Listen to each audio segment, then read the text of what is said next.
क्या नाम है आपका? हमारा नाम आनंद कुमार गिरी है। क्या समस्या है? आदरणीय समस्या ये है कि नगर निगम द्वारा जो टीम बनाई गई थी टीबीसी की, नगर निगम द्वारा क्या सरकार द्वारा अधिकृत हर शहर में हर टाउन में टीबीसी का गठन हुआ था, जिसको माननीय हम लोगों के हिसाब से ये समझा जाता है कि हमारी सर्वोच्च संस्था के हिसाब से उसका गठन किया गया था। इसके अध्यक्ष कौन होते हैं? इसके अध्यक्ष हमारे माननीय नगर आयुक्त महोदय होते हैं।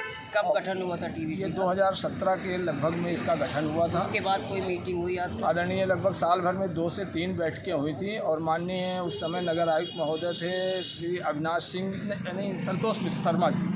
उस समय 2-3 बैठकें हुई थी। उसके बाद इसी तरह अभी कब से बैठक नहीं हुई? लगभग 4 साल हो गए, लगभग किसी प्रकार की कोई बैठक नहीं हुई। और अगर बैठक हुई भी होगी तो क्या नियम होता है कि वेंडर को कोई सूचना देनी पड़ती है या बिना कहे उसको हटा दिया जाता है? जी नहीं, उसकी सूचना देनी पड़ती है और जोन बाई वार्ड बॉय किस निर्धारित किया गया था कि कहाँ कहाँ वेंडिंग जोन होगी और कहाँ कहाँ वेंडिंग जोन नहीं एक होगी। चीज़ ये बताइए, संजय वन हो गया, फूलबाग हो गया, यहाँ वेंडर्स को शॉप अलाट हो गई हैं, ये किस नियम के तहत है? इसके लिए मीटिंग जरूरी होती है या वो अपने मन से भी कर सकते हैं? नहीं जी, कुछ जगह की भी व्यवस्था के हिसाब होता है कि मतलब उसमें कहाँ पे किस तरह की कहीं यातायात अवरुद्ध ना हो। नहीं, मेरा ये कहना नहीं, मेरे कहने का मतलब है कि टीबीसी के राय के बिना उसकी मीटिंग बुलाए बिना क्या आवंटन हो सकता है? नहीं, वेंडरों के विषय में अगर कोई भी निर्णय लेना है तो टाउन बिल्डिंग कमेटी की बैठक में उसको पास होगा, उसके बाद ही उस पर कोई निर्णय हो सकता है, जहाँ तक हमने नियम तालिका पढ़ी है।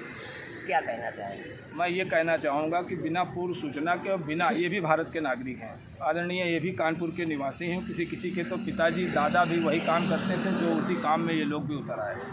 और मैं ये चाहता हूँ कि जिस तरह से नगर निगम ने ये हमको सालाना रजिस्ट्रेशन शुल्क के हिसाब से 200 रुपया, उन्होंने ये कहा था कि 200 रुपया आपके कटेंगे और आपको तमाम सुविधाएं दी जाएंगी। आप लोगों ने लोन दे रखा है और आप लोगों को हटा दिया तो लोन कैसे अदा करें? जी हाँ, हम लोगों ने देखिए उसमें हम लोगों का बहुत, प्रधानमंत्री जी को मैं धन्यवाद कहूँगा कि हमारा सिविल भी बनाया, क्योंकि ये देखिए मुझे एक प्रशस्ति पत्र दिया था प्रधानमंत्री के प्रतिनिधि श्री सत्यदेव पचौरी जी, जो उस समय सांसद थे। क्या मतलब ये इसलिए मिला कि आपने समय से लोन अदा किया और उससे अधिक राशि मैंने बैंक द्वारा फिर से प्राप्त की। अब क्या कहना चाहेंगे कि मैं अगर ये इस तरह से हटाया जाएगा तो लोन कैसे अदा होगा सर? जी हाँ, मुश्किलें आएंगी, वो तो चलिए लोन में तो चलिए आगे पीछे भी हो जाएगा, लेकिन हमारे बच्चों के दूध, तमाम ऐसे भाई हैं जिनकी अभी अभी नई शादियाँ हुई हैं, अभी अभी बच्चे हुए हैं, अभी बच्चे स्कूल जाने लगे हैं।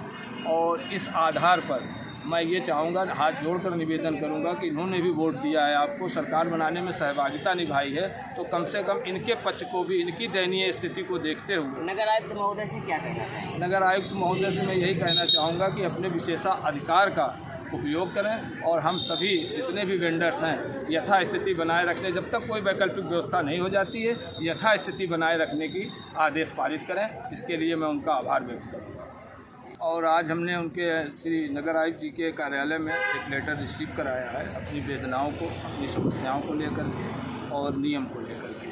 देखिए आगे क्या होता है। और क्या आश्वासन मिला वहाँ से? अभी आश्वासन कुछ नहीं, उनके लिपिक नगर आयुक्त जी वहाँ उपस्थित नहीं थे, उनके कार्यालय में रिसीव करा करके रिसीविंग रख ली है और इसकी सूचना मैं उस अधिकारियों को भी प्रयास करूँगा देने की, अपने संगठन के कुछ वरिष्ठ लोगों को, और देखते हैं आगे।